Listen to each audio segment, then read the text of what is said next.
yambo kuba dukurikiranye hirya no hino impande zisikwari zinabari muri Amerika, Canada, Australia mu Bwongereza.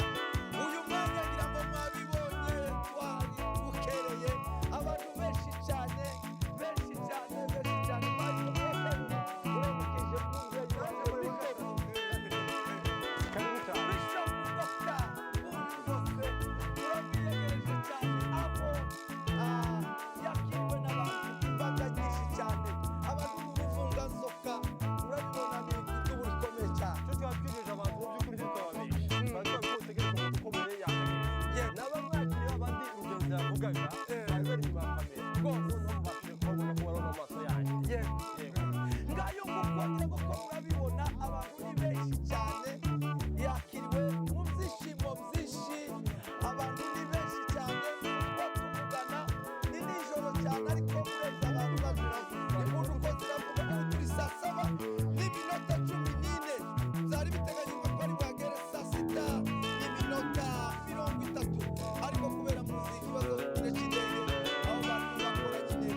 bamenye ko bagera hakomeye harutaho bari ubunyine batitaye kuri circumstances cyangwa ku bibazo bahabanyura mu bunyine bamenye yuko ejo haba ari heza kuko nakoze imirimo itandukanye aha muri Kenya rahabaye narahangayitse kubera ko nahangayitse sinkeneye yuko amahangayika ari uwazahagarika abongereza baravuga ngo there is no test, there is no testimony without a test.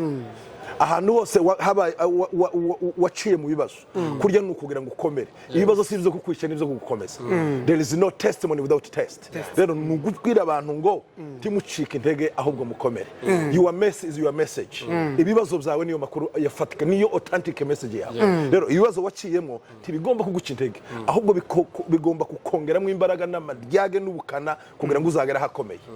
Yambo kuba dukurikiranye hirya no hino impande zisikwari zine abari muri Amerika, Canada, Australia mu Bwongereza, bari muri Pays-Bas, Scandinave, abaho bwije nabaho bukenda bw'imurenge hatubyayi wabo wino maze kuguza inyoni zikaririmba ubwiza bw'imurenge nitayegayezwa.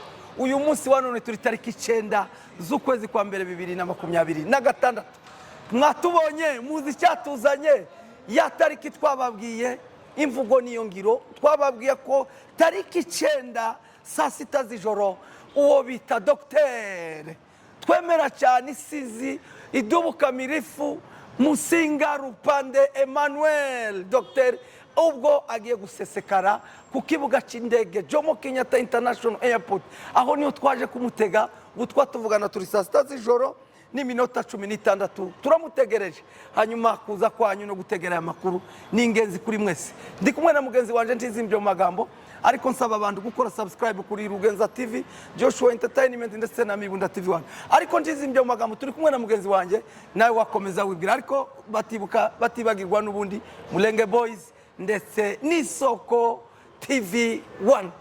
Urakoze cyane bwana Rora ukuntu yegereje umugabo mu byukuri ni umugabo w'agaciro umugabo udasanzwe mu bwoko ndetse no mu itorero so bwoko bwonyine gusa ni umugabo ukunda ubwoko sinzi wowe icyo mukundira nge mukundira ko ari intwari twamumenye kenshi abwiriza avuga ijambo ry'Imana ijambo rihumuriza imitima y'abantu ndetse akanabwiriza binyuze mu rindi jambo rihumuriza ubwoko ibibazo bagiye bahura nabyo byinshi bitandukanye uwo nta wundi Rugenza amaze kumuvuga wari umeze neza ariko wowe ndashima Imana uyu munsi n'ibyishimo bikomeye cyane ubwo twaje gutega se cyangwa twaje kwakira umubyeyi wacu Rupande Musinga Emmanuel, Dr Ajame ukunda ubwoko, Dr w'ubwoko, umugabo utazuniganwa ijambo, umugabo muragana ndimutane mu ndagano, umugabo utagira amagawa, uwo mugaya nyina yobaza agendera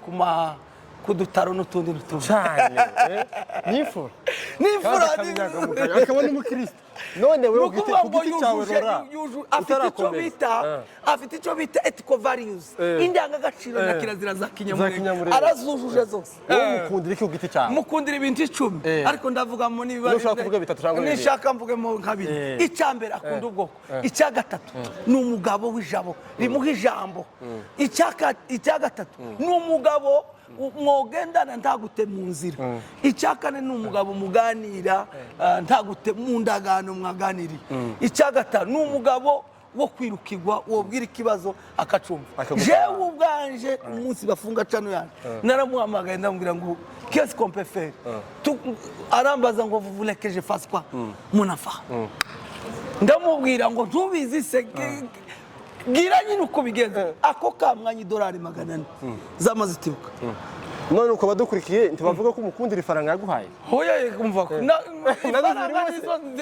nizo mvuze za nyuma wavuze ibindi byinshi. Ariko abantu bagira urwitwazo bwo bavuga ngo Rugenza akundira Bishop ifaranga yamuhaye, ariko naje ntarampe ifaranga ndamukunda. Mukundira ko akunda ubwoko, mukundira ko akunda imuhira, mukundira ko ari intwari, mukundira ko ari imfura, mukundira ko ari inyangamugayo akabona umukristo rwose. Ese ko uwo mwangirika ahubwo nakubona wese mukundira iki? Iyo mbaze ngo ahubwo uwo mwangirika, uwo mwangirika uretse no kumwanga uwo mushinjiki. hari abakunda kuvuga ijambo ry'Imana iyo bagiye gushima bakavuga ngo ntacu dushinja Imana, hari abakosoye ngo bavuga ngo ntacu twabona tuyishinja. Yambu kuba dukurikiranye hirya no hino impande z'isi ko ari zina, bari muri Amerika, Canada, Australia, mu Bwongereza, abari muri Pays-Bas, Scandinave, abari muri Asia, Europe, abari muri East African Community, mu Rwanda, mu Burundi, Tanzania, muri Kenya, mu Burundi, muri Congo, mugongo mugari wa duheze. Ndavuga iwabo w'inumazi guguza aho ni murenge hatubyaye. Uyu munsi turi tariki 9 z'ukwezi kwa mbere 2026 tugiriwe amahirwe akomeye ubwo twaje kwakira Dr Bishop Rupande Musinga Emmanuel, umugabo w'abagabo, umugabo muganira ntagute mu ndagano, imfura y'umurenge batindi batondagira batinya, zahindura indamoro ng'indama intambara yaza akabyutsa imigara amahereza akazayinisha. Uyu munsi rero turi Jomo Kenyatta, turi saa 7 n'igice z'ijoro aho twaje kumwakira. Hari uruvungazoka rw'abantu kwa wingi, ibyishimo byari byinshi, impundu kandi buri muntu ushigikiwe buriya n'abadamu n'abagabo n'abasaza wabari mu Imana. Rero uyu munsi tugiriwe amahirwe, reka maze kuramutse ndakwiyagera. Karibu cyane. Staraho. Twagutegereje kenshi, twari dusigaye tukumva gusa ku maradiyo no turi kuri televiziyo. Niyiziye na. Wiyiziye. Bakuramutsa badukurikiye hanyuma tube nkabaganira amagambo. Muraho neza, muri kumwe na Dr Bishop Emmanuel Musinga hano kuri Jomo Kenyatta International Airport Nairobi, Kenya.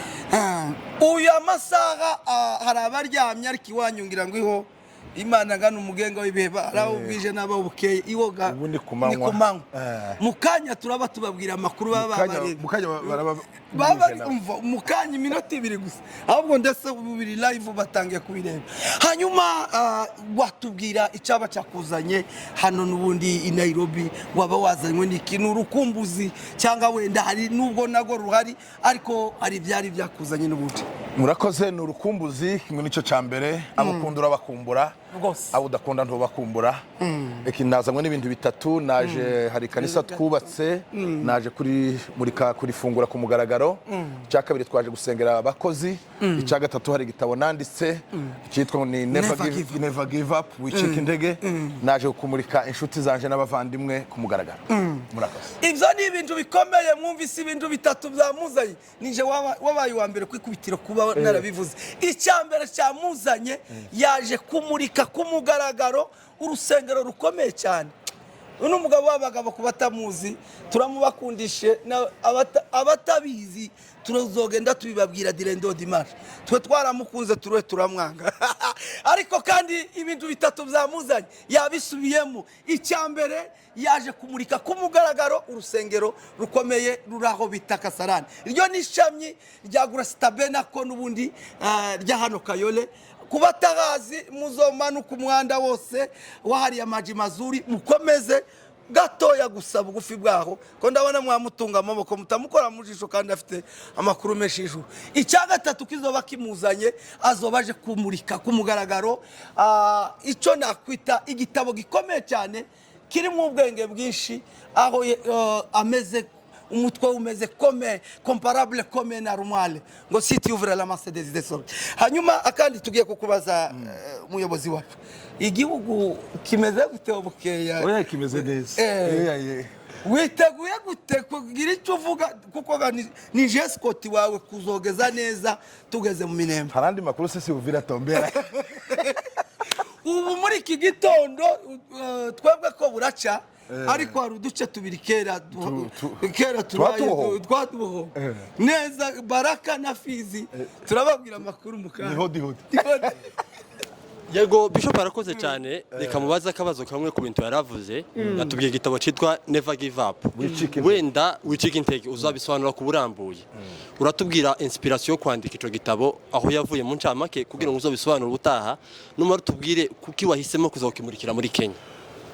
Impamvu nanditse icyo gitabo nuko ubuzima bwanje ari igitabo.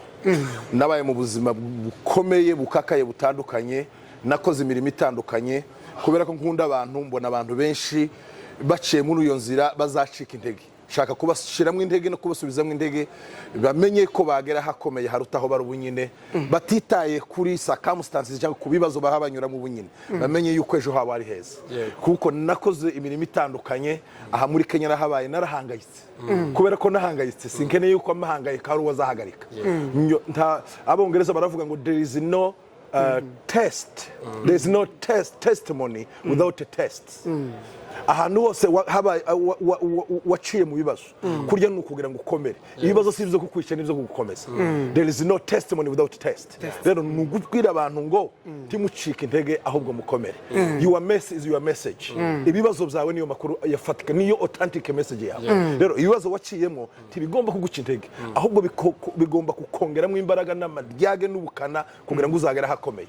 Abakomeye bose barakomejwe baciye ahantu mu muriro kugira ngo bakomere. Rero ibibazo igihugu cya Kenya gisobanuye kuri wowe Bishop? Gisobanuye ubwenge, kwiga, struggle. Na hantu uza kwiga ugahangayika ariko kava ngo guca mu muriro koko. Nta muntu waciye muri Kenya uzugera handi ngo ananiwe ubuzima kubera ukuntu wakomeye. Yego. Avuze ijambo rikomeye cyane muri iki gitabo kirimo ibintu birenze ukwemera. Abongereza nibo bavuga ngo life is a long process getting tired. Long life has promoted by dynamic purpose. Intego wihaye n'icyerekezo n'ubuzima unyuramo nibyo biguhesha kugera kuri gole yawe. Icyerekezo cyose kigira imisozi, kigira n'ibibaya, kigira n'ibitabo, kigira n'inyanja. Kugira ngo uzoge wambuke ugomba kudacika intege. Niki wabwira rero abantu ba Kenya ko hageze kugira ngo biyegereze kugira ngo tuzobane nabo ku cyumweru? Ndabwira abantu muri Kenya muzaze tuzobane kuwa gatandatu no ku cyumweru Gasarani, muze mugura icyo gitabo mu gisome kizabafasha mu rugenzi rwanyu rw'ubuzima aho ukeneye kugera bihishwe biri muri wewe ibyo uza impactinga muri wewe. Abantu benshi baribesha bakibwira ngo abazabafasha bari hanze. Oya, abazabagufasha bari muri wewe. Ibiri hanze biza bikunganira. Rero ugomba kwi-empoweringa ukiyubaka ugasoma ukiga kugira ngo ushinge imizi ukomere uzagera aho ushaka kugera. Ni wewe wenyine ugomba kwikomeza nta wundi uzagukomeza. Shaka ubwenge, soma ibitabo wumva abantu uzagera aho ushaka kugera. Nahe kuwa gatandatu Imana iduhe umugisha. Murakoze cyane, turabashimiye cyane kuba arimo badukurikira 5 kuri 5. Dusaba gukora subscribe kuri Isoko TV ndetse na Rugenza TV na Joshua Entertainment na Mukunda TV. Aho niho muzokurikirana iki kiganiro. Dukaba dusabye abatura Kenya bose abaturage mwese atabuze numwe nuwapfuye ari wazozukira tuzobane. Dore agasinyali tuzadukora gusaka tukamaduni bicyago bakubwira gute. Dore sinyale yacu Bishop ni yingiyi niyo korse ya madubu n'intare ni gute tuzatubwira gute no gucakira amadubu intare za salama. naho ubutaha Naho ubutaha. tuzokora Murakoze, ibiganiro Imana byinshi ibahumure. urakoze cyane Murakoze, Imana ibahumure. turakwishimiye kandi Asante, papa. ubarikiwe sana